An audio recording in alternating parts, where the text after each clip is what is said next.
मन फ्रेश करण्यासाठी सकाळी चहाची तर नक्कीच गरज असते आणि चहा प्यालं की दमदार अशी कामाला सुरुवात होत असते.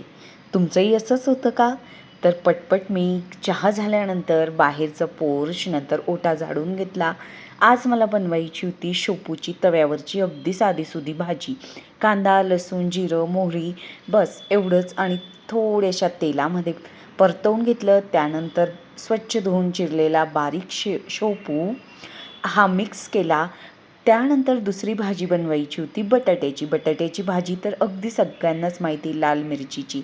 नंतर बनवली मी भेंडीची भाजी आणि रात्री पनीर जे बनवलं होतं ते अगदी छान सेट झालं होतं.